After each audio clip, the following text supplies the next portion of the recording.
It's funny, yeah, an overnight success after 30-some years. It's been 30-some years, and an amazing career, really. He was invisible for decades, until one audition changed everything. Tarantino saw it, and the world finally saw him too. Met Christoph, there would be no King Schultz. I knew that Colonel Landa was one of the greatest characters I've ever written and one of the greatest characters Before the world knew Christoph Waltz, he had already spent over 30 years acting, mostly unnoticed. But then, Quentin Tarantino came along with a role so perfect, it rarely happened. What followed wasn't just a career break. It was a cinematic rebirth that changed both their lives forever. Bester, hell und klar ist am nächsten Tag Neujahr, so sagt ein alter Spruch. Imagine working for over 30 years, grinding away in TV roles, theater gigs, and low-budget films, without anyone in Hollywood even knowing your name. That was Christoph Waltz's reality. He had built a solid career in German television, but in the English-speaking world, he was a complete unknown. No breakout roles, no leading man offers, no buzz. Just another face in a crowded industry, trying to stay afloat. For decades, Waltz was known as a dependable character actor in Europe, but nobody gave him the shot that would unlock his true potential.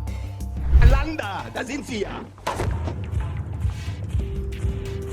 Manuel, voici le colonel SS Landa. Now enters Quentin Tarantino, bold, eccentric, and never choosing to pen characters any other writer would dare to design. When he wrote *Inglourious Basterds*, he once had a huge challenge: Colonel Hans Landa.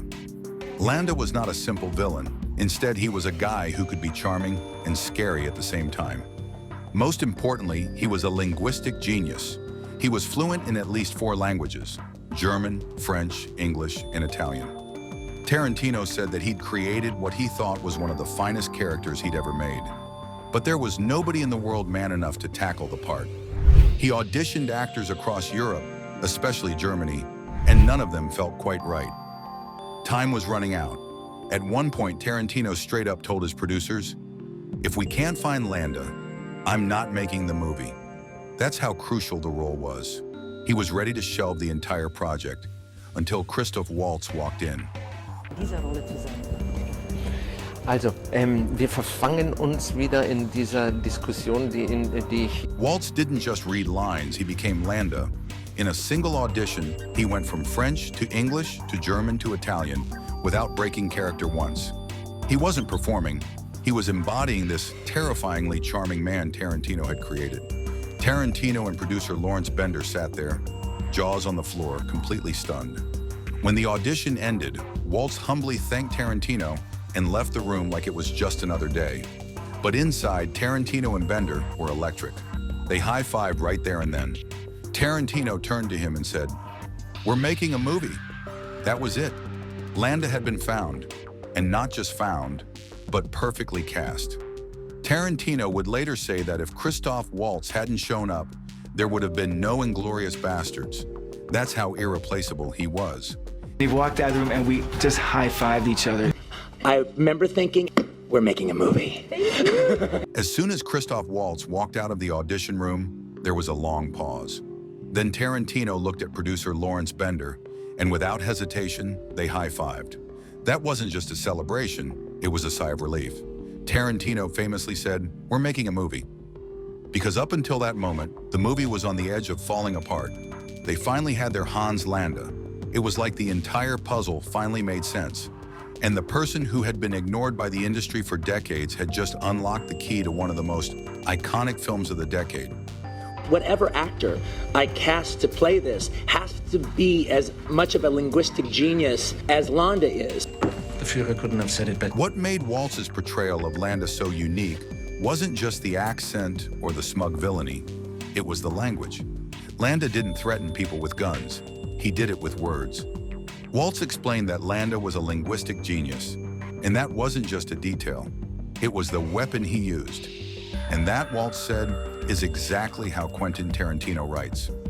His characters don't just speak, they perform. They manipulate, seduce, and intimidate, all through dialogue. Waltz understood this better than anyone. He wasn't delivering lines, he was conducting symphonies with them. He said Tarantino is a poet, and in the same way, Landa used language to assert dominance and control. That depth is what made the performance unforgettable and terrifying. But long before this magical moment, Christoph Waltz had been drowning in frustration. For years, he put his heart into theater productions, TV shows, and small films across Europe. And time after time, he was overlooked. No matter how much passion he brought, the roles were limited and the recognition was non-existent. One German TV executive even told him, "You can use him for quirky minor parts." That single sentence stung more than any rejection. It wasn't just an insult, it was a verdict.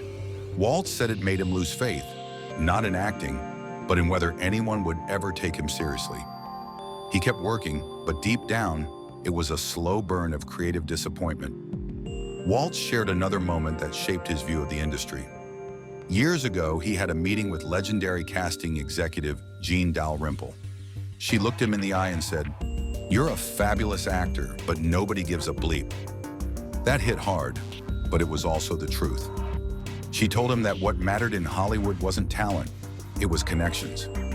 It's all about who you know and who you don't. That brutal honesty stuck with him. It explains so much about why, despite all his effort, the door to Hollywood stayed closed for so long. But once he met Tarantino, everything flipped. He finally knew the right person, and everything else followed. For Christoph Waltz, Inglourious Basterds wasn't just a breakout role, it was a creative resurrection. After decades of feeling overlooked, Tarantino gave him a part that wasn't just significant, it was legendary. It was everything Waltz had spent his life waiting for, and he knew it. In public, Waltz made it clear how much the moment meant. He looked Tarantino in the eye and said, "You gave me my movie." And that wasn't just gratitude, it was truth. That one script didn't just cast him in a role, it changed the trajectory of his entire life. Good evening.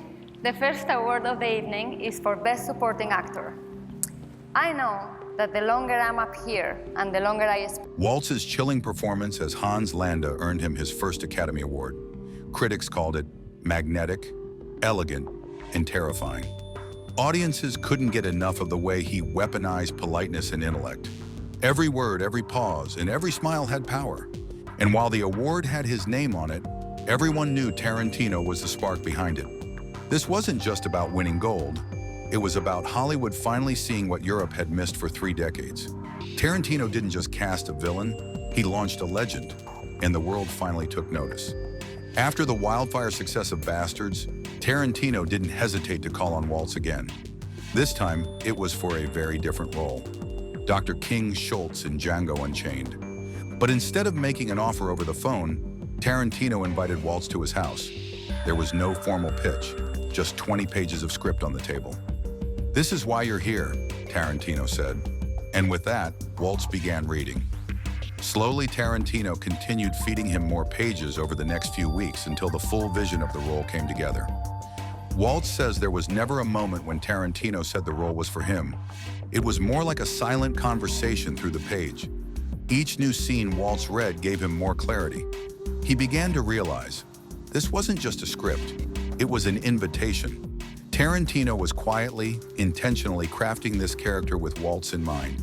And Waltz didn't need confirmation. He felt it with every word.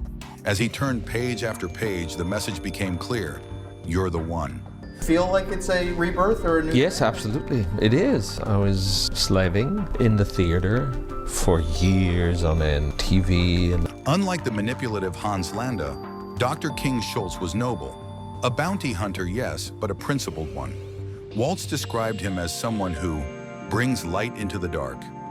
In a brutal, unjust world, Schultz was a moral compass. He wasn't hunting for sport, he was hunting for justice. It gave Waltz the chance to show a completely different side of his acting range. This wasn't a performance about charm or menace. It was about honor, empathy, and restraint. The contrast to Landa was stark and showed just how versatile Waltz could be. Waltz doesn't approach acting like a technician. He approaches it like a translator. His philosophy is simple. Translate text into action. He doesn't worry about how to say a line. He focuses on what the line means, the emotion behind it, the purpose. And once he understands that, the performance flows naturally. He said the goal isn't to impress the audience, It's to discover the truth inside the character. For Waltz, acting isn't about putting on a show. It's about uncovering what's already written between the lines. Waltz's brilliance didn't go unnoticed by his co-stars either. Jamie Foxx recalled a moment where Waltz had to fold a piece of paper and put it in his pocket. That's it, no dialogue. But the way he did it, hypnotizing. Foxx turned to Leonardo DiCaprio and asked, "You think you got it?" Leo didn't hesitate. "He's got something, just keep watching." That tiny moment said it all. Waltz wasn't acting, he was living in each frame. Even the simplest actions had weight, purpose, and realism. He was fully immersed, and everyone could feel it. History repeated itself. Waltz's performance in Django Unchained earned him his second Academy Award.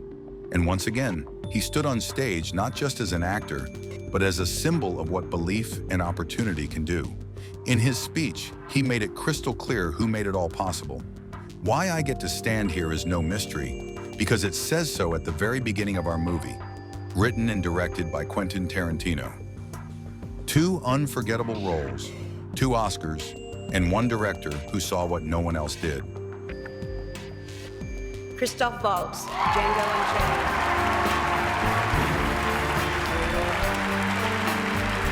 This is the second Academy Award and second nomination for Christoph Waltz. He took home his first Oscar in... Many called Waltz an overnight success, but anyone who knew his story knew the truth. He wasn't new, he had just never been seen the right way. Tarantino has a rare gift, not just for writing, but for rediscovering talent others overlook. He doesn't chase trends, he trusts instincts. Waltz was one of his greatest rediscoveries. And in helping Waltz rise, Tarantino cemented his legacy, not just as a filmmaker, but as someone who revives careers with the stroke of a pen. In Christoph Waltz, Tarantino didn't just find an actor. He found the missing piece to his stories. And in Tarantino, Waltz found the platform he had long dreamed of. After 30 years, their meeting wasn't just fate, it was the spark of something unforgettable in modern cinema.